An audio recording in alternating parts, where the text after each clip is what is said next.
गुरुजी, मैं पानी का लोटा चढ़ाते चढ़ाते मेरा पूरा कम से कम मेरे को 8 साल हो गया, पर मेरी जिंदगी में सुख बिल्कुल नहीं आया।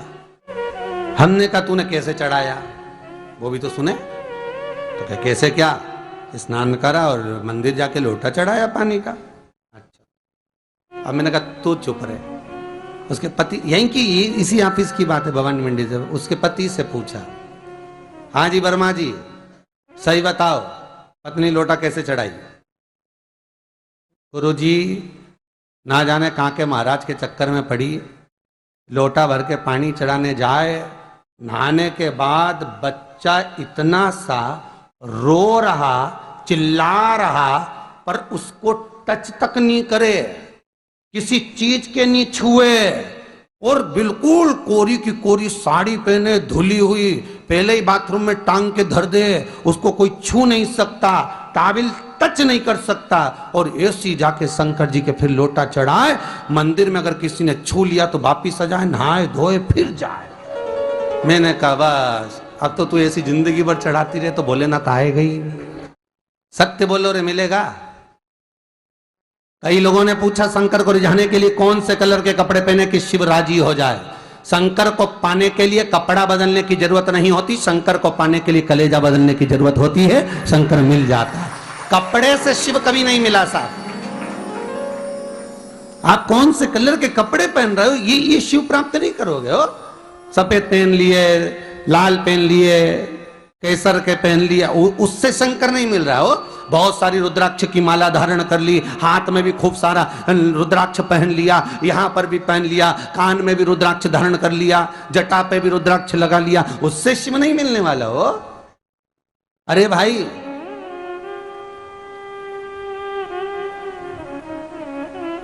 किसके पास में जा रहे हो आप जल चढ़ाने के लिए? जम के बोलिए जरा। शंकर जी के पास। शंकर जी कौन है? तुम्हारे कौन से मतलब नहीं है। भगवान को तो केवल इतना मतलब है कि आप मन कैसा लेकर आए हो। ये तन साफ करने से, स्नान करने से, खूब रगड़ रगड़ के नहाने से, लक्स पेयर से खूब घिस घिस के नालों ने, क्रीम ने, पाउडर, डेंटिंग पेंटिंग करके फिर भगवान के पास जाओ और बढ़िया 2-4 घंटे तक फैशन करके भगवान को रिझाओ, भगवान रिझेगा? अरे गर्ग संहिता में लिखा है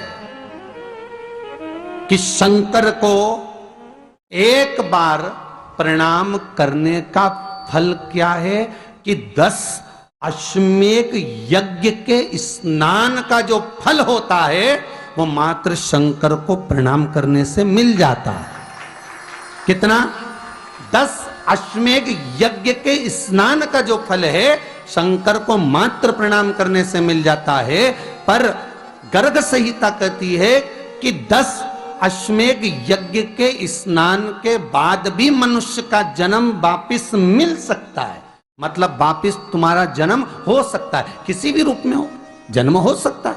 पर शिव पुराण कहती है, गर्ग संहिता कहती है, स्कंद पुराण कहती है, नर्मदा पुराण कहती है कि महाराज इतना जरूर है कि शिव को प्रणाम करने का फल उतना है कि 10 अश्वमेध यज्ञ के स्नान का फल मिल जाता है।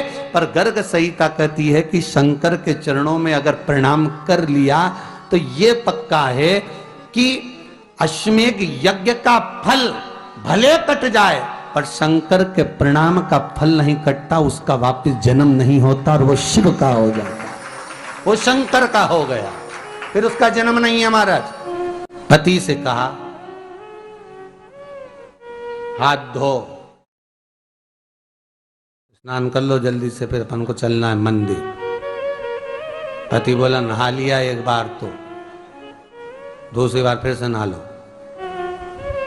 गया, अपनी के ना माने तो कई घर में चंद्र घंटा से माथा भिड़ा, स्नान करा फिर आया। चल, पलंग पे काय को बैठ गए, लंगी तो है, फिर से नहा के आओ। ये फिर नहवाने भेज दिया। होता एक सास बेचारी मायके जाना था, मौसी की यहाँ शादी थी। अब उसने बहू से कहा बेटा मेरे को जाना है, अपने घर में छोटे से लड्डू गोपाल, उनकी सेवा है, तू एक काम कर कि तू सेवा कर लेगी क्या? हाँ मम्मी, उसमें क्या है, करना क्या है तुम बताओ। बस सुबह से 3 बार ताली बजाना, भगवान को उठाना, पात्र में रख के नहलाना, उनको पोंछना, कपड़े पहना देना, इत्र लगा देना, चंदन लगा देना, मुकुट लगा देना, सुंदर अलकावली सब पहनाने के बाद में भगवान को दर्पण दिखाना। जब भगवान को कांच दिखाए, दर्पण दिखाए, भगवान मुस्कुरा दे, तब भगवान को भोग लगा देना। हाँ मम्मी इतना तो मैं करूंगी, और बाद में भगवान को वापिस सुला देना। हाँ इतना सा कर लूंगी। सास बिचारी कह के चली गई। अब बहू सुबह से उठ के 3 बार ताली बजाई, भगवान को उठाया, बिठाया, नहवाया, तैयार कर दिया। तैयार करके जो दर्पण दिखाया तो भगवान तो मुस्कुराया ही नहीं। अब इसको कौन समझाए कि पीतल की मूर्ति कोई हंसे है?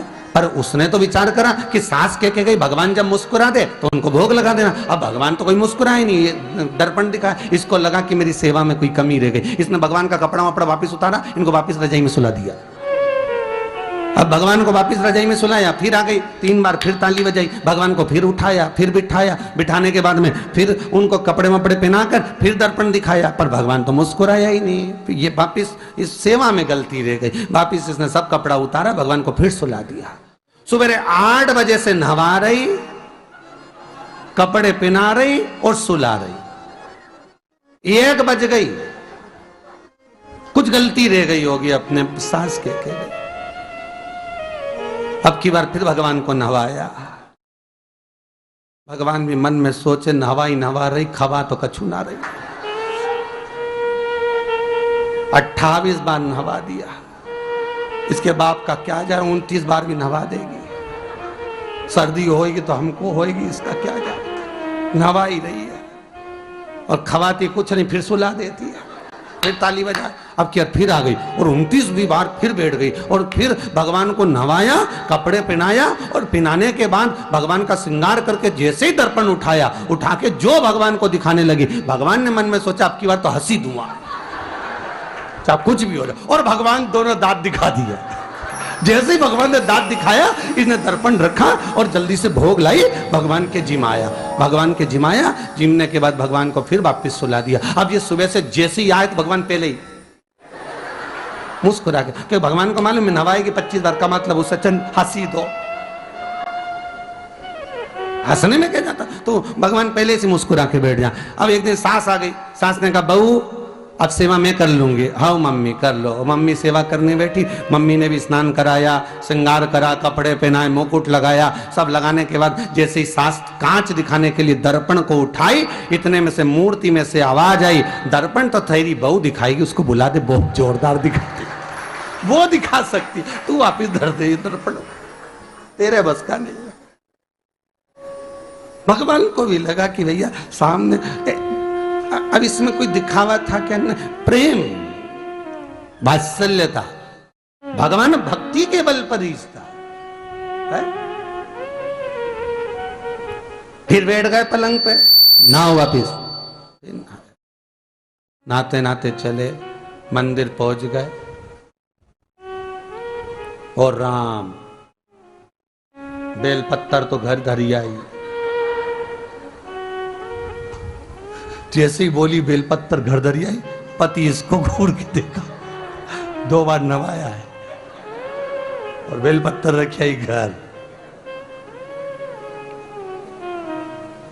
ये पति से कहती कि तुम लेने जाओ, उससे पति पहले ही बोल दिया था कि मेरा तो आज घुटना बहुत दुख रहा,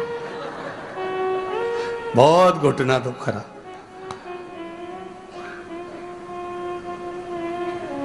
ठीक है तुम बैठो, मैं आई अभी घर से। अब घर जाते जाते मालूम पड़े फिर कहीं का कोई छुआ गया तो नहाने बैठ गई।